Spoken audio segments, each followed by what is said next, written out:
Good morning, student. Today we will discuss second lesson in history, and my second lesson is kings and kingdom. आज हम आप लोगों को पढ़ाएंगे Kings and kingdoms के बारे में। आप बुक को ओपन करो, हिस्ट्री का सेकेंड लेसन, पेज नंबर 114।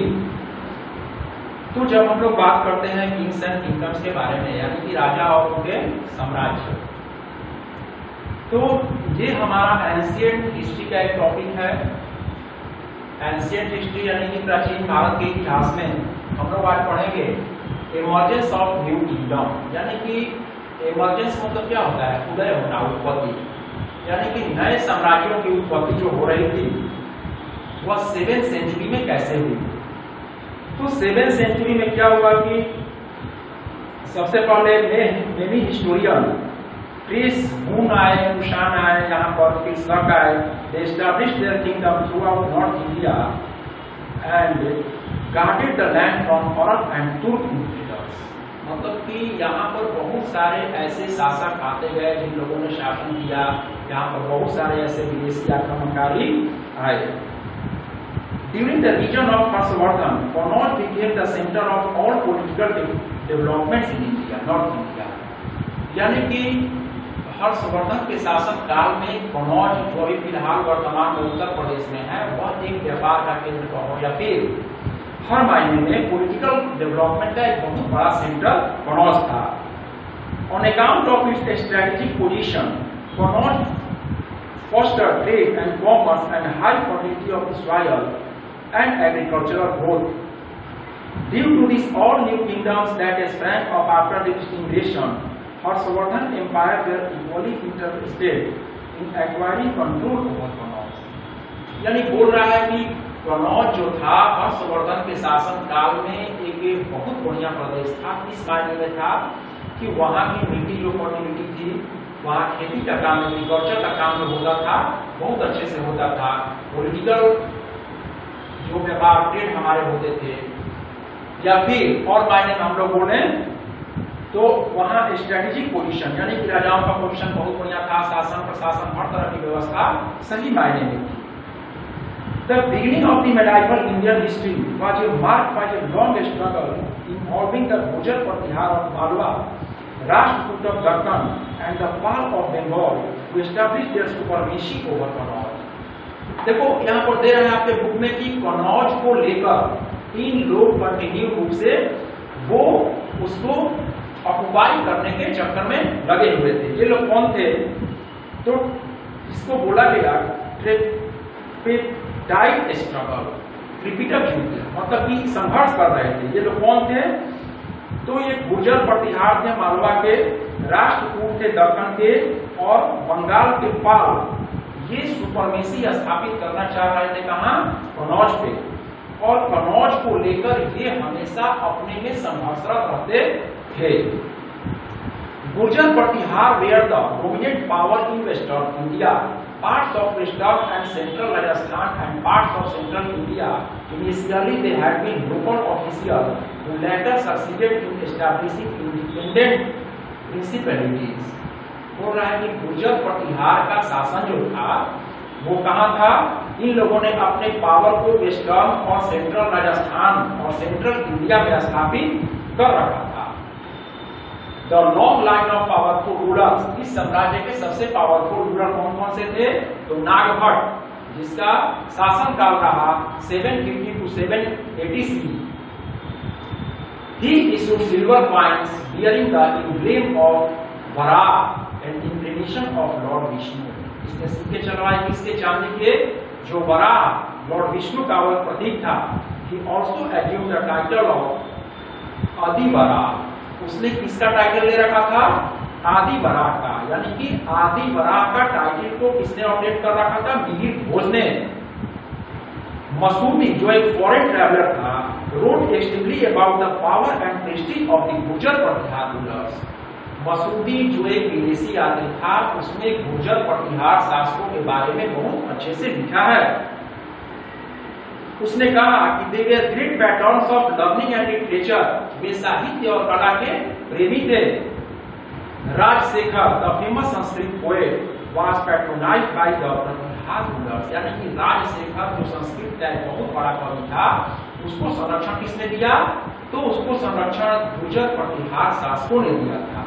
अब हम लोग बात करते हैं पाल डायनेस्टी के बारे में। The Pal Empire was established by Bhopal around 750 CE. पाल वंश की स्थापना किसने की थी? भोपाल ने की थी 750 में। His kingdom extended over the states of present day Bengal, Bihar, parts of Odisha and Nepal. यानी कि इसने अपने साम्राज्य को वर्तमान समय में कहां तक स्थापित कर रखा था? तो बंगाल में, बिहार, पार्ट्स ऑफ उड़ीसा और Nepal. They fought many wars with the Gurjara Pratihara and Rashtrakuta. इसने बहुत सारे युद्धों को लड़ा। इसके खिलाफ तो राष्ट्रकूट और गुर्जर प्रतिहार के खिलाफ इसने लड़ा। अब बोल रहा है यहाँ पर कि they had trade and cultural relation with the countries। इन लोगों का व्यापारिक संबंध किन देशों से बढ़िया था? तो साउथ ईस्ट एशिया से Mahipal, one of the latter rulers, was defeated by Rajendra Chola of the Chol dynasty in 1023 CE। बोल रहा है कि महिपाल इसका बाद में शासक बना और उसने किसको पराजित कर दिया? राजेंद्र चोल को। But the last known king of this dynasty, यानी कि महिपाल जो था इस वंश का सबसे अंतिम शासक था। और उसी के शासनकाल में क्या हुआ? नालंदा यूनिवर्सिटी जो था, जो बिहार में हमारा पाया जाता है, तो बोल रहा है, देखो फिगर अभी दिखाई दे रहा है, नालंदा यूनिवर्सिटी फाउंडेड बाय पाल, यानी कि इसकी स्थापना किसने की थी? पाल वंश के शासकों ने की थी।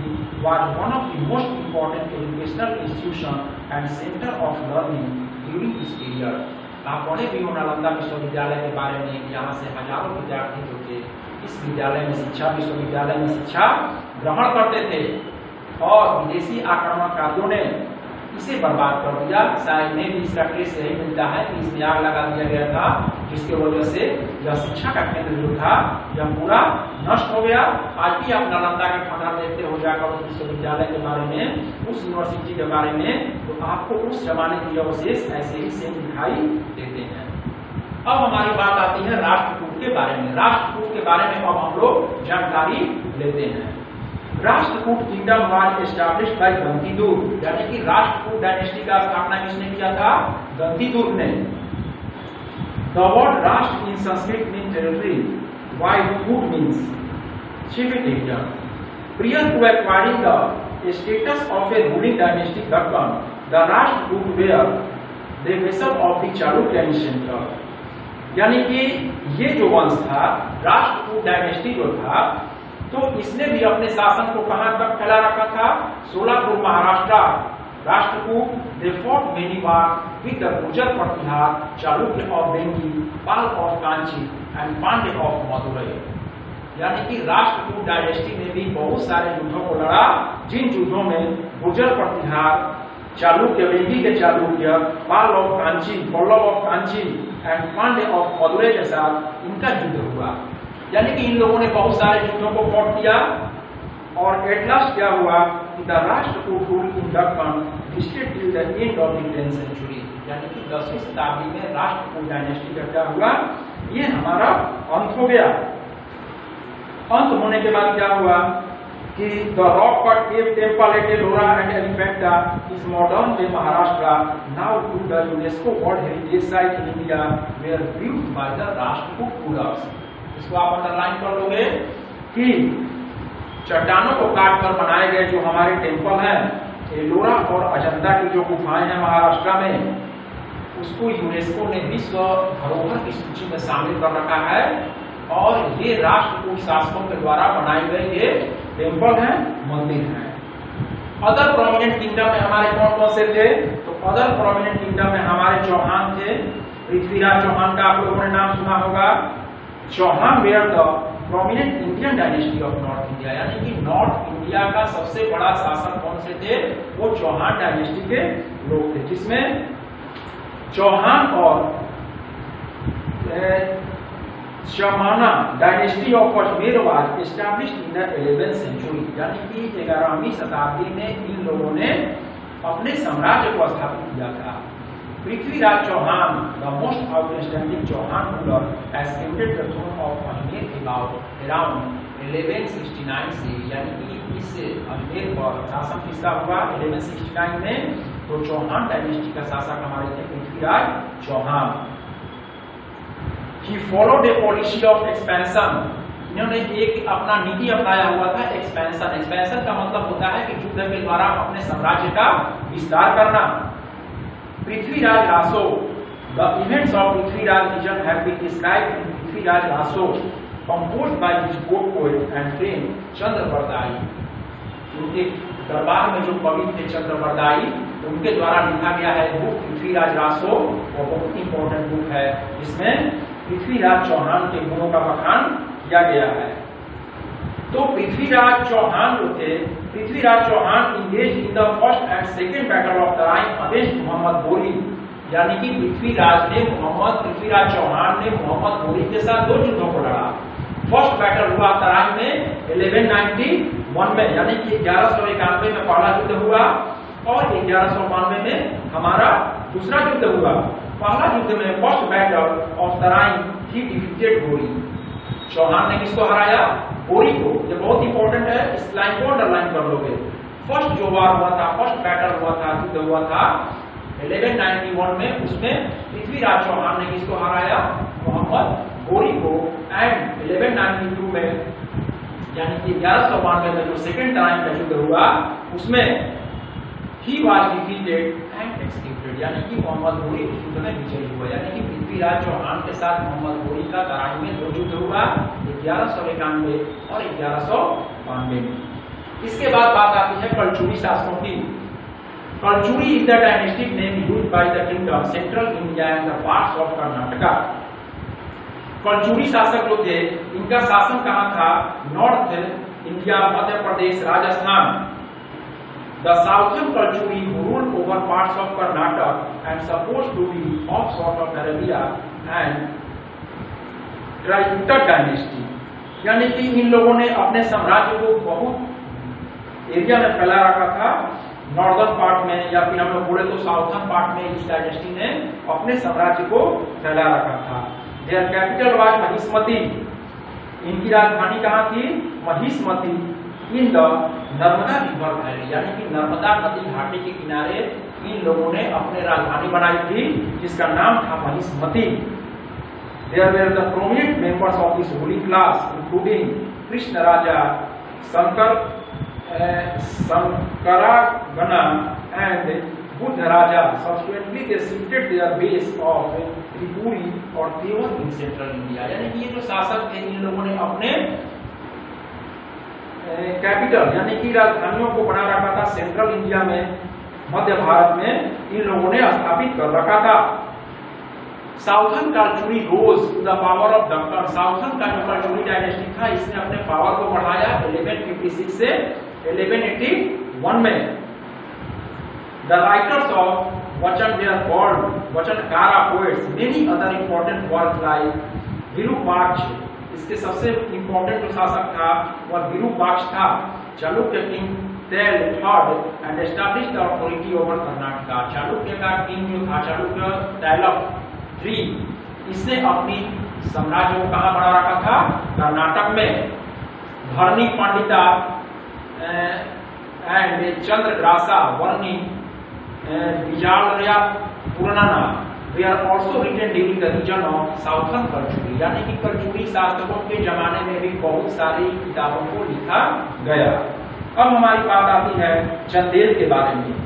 The Chandel were powerful dynasty in the north India, यानी कि चंदेल शासक जो थे वे बहुत पावरफुल थे नॉर्थ इंडिया में।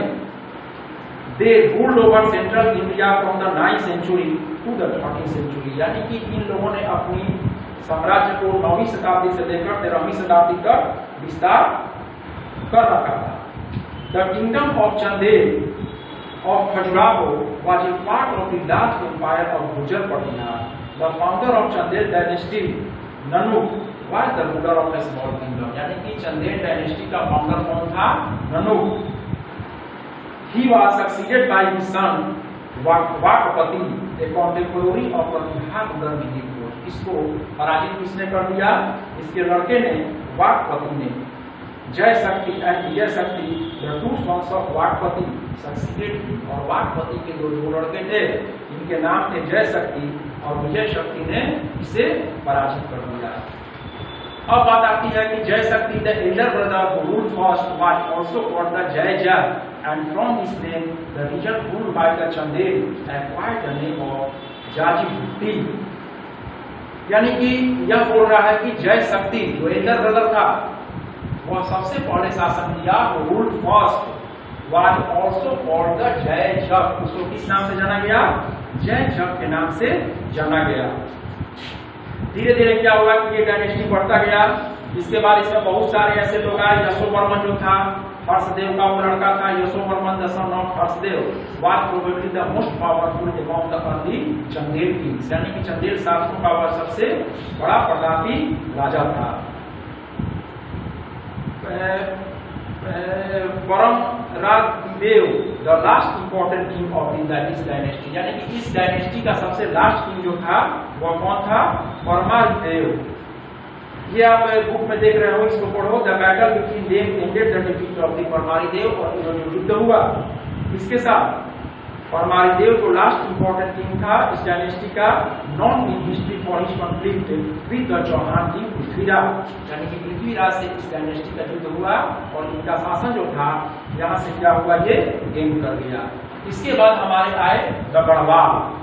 गढ़वाल क्या थे? The Gahadavala were among the many ruling families of North India on the eve of the Muslim conquest in the 12th century, 14th century। यानी कि 12वीं और 13वीं शताब्दी में जब हमारे यहाँ मुस्लिम वंश का शासन आया तो ये गढ़वाल आए।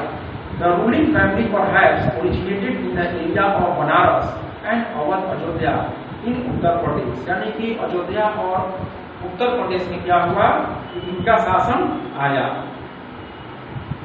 धीरे धीरे क्या हुआ कि इस वंश में बहुत सारे ऐसे राजा आते गए, जैसे यशोविग्रह, महीचंद्र, चंद्रदेव। इनका शासनकाल रहा 1089 to 1103 तक। और इन लोगों का रूलिंग जो हुआ, control over the area of Varanasi, Ayodhya, Kannauj and Indra सत्य इन मॉडर्न दिल्ली, जिसको हम लोग अभी आधुनिक भारत दिल्ली के नाम से जानते हैं। तो इन सारे एरिया पर उनका शासन रहा। The weakness of the internal structure of the Gahadavala kingdom was export in the 12th century during the invasion of Mohammad Ghori. जब 12वीं शताब्दी में मोहम्मद घोरी का भारत पर आक्रमण हुआ तो क्या हुआ, धीरे धीरे इनकी शक्ति का ह्रास हुआ और ये डायनेस्टी जो था वह कंप्लीटली बिखरने के कगार पर आ गया और ये टूट गया। यानी कि 1197 तक जब यहाँ पर मुस्लिम सत्ता का पूर्ण रूप से भारत में विस्तार हो गया तो यह डायनेस्टी जो था यह कंप्लीट रूप से नष्ट हो गया। इसके बाद the Hindu shahi, a long line of Hindu king ruled one of the middle kingdom of India, which included portion of the Baluchistan and the old province of Gandhar from the decline of the Kushan Empire in the 3rd century। इसके बाद क्या हुआ कि जैसे जैसे ये वंश नष्ट हुआ, शासन नष्ट हुआ इन लोगों का, तो यहाँ पर बहुत सारे ऐसे लोग थे जिनका शासन होता गया, जिसमें महमूद गजनवी यहाँ पर आया। In the battle of Kutch his forces fought bravely against the force of Mahmud Ghori. However, he lost the battle and suffered much financial and material loss।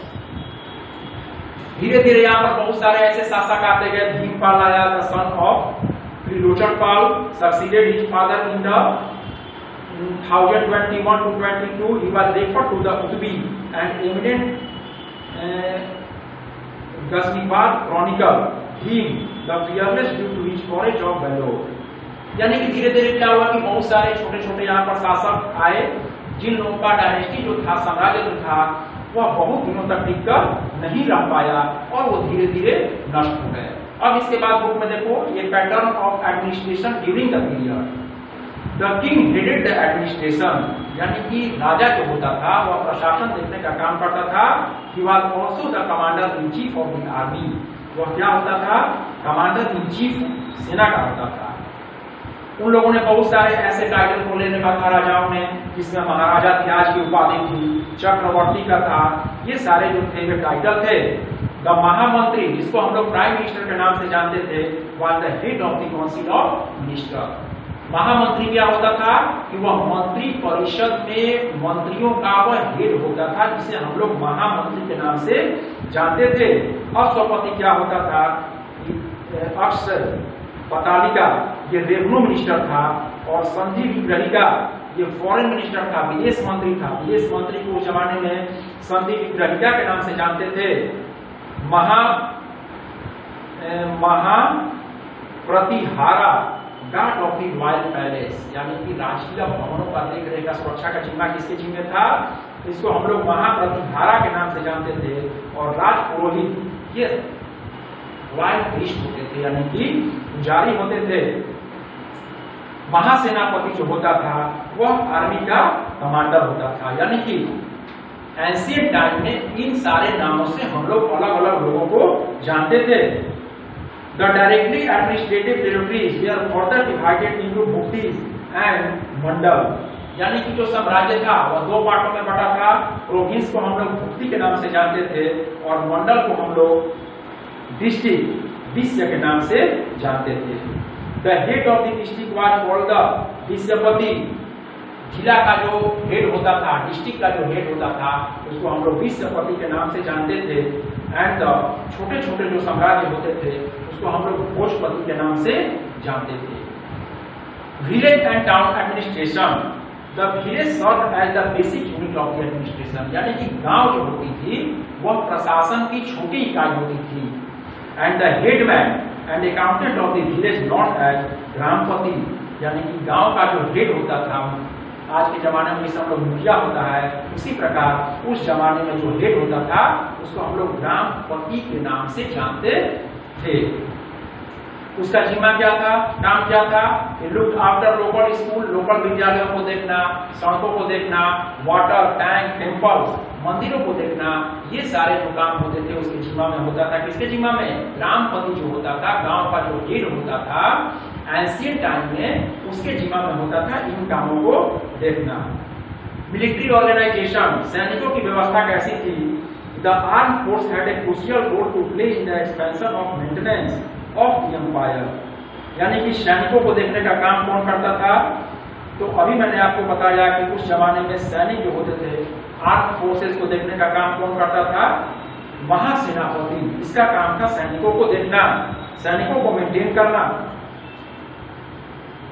Social life, सामाजिक जीवन कैसा था? The caste system was the basic of social life, यानी कि caste system फैला हुआ था। The Brahmins and Rajput, जिसको हम लोग क्षत्रिय कहते हैं, enjoyed the highest status in the society, यानी कि समाज में ब्राह्मणों और क्षत्रियों का जो स्थान था वह बहुत बढ़िया था, यानी कि वो प्रेस्टिजियस पोजीशन मिला हुआ था सोसाइटी में। It means we can say that the Brahmins and Rajputs obtained a prestigious position in the society, यानी कि ब्राह्मण और राजपूतों को समाज में बहुत बढ़िया स्थान मिला हुआ था। वैश्य ट्रेडर, व्यापारी जो थे यानी बनिया, वो व्यापार करने का काम करते थे।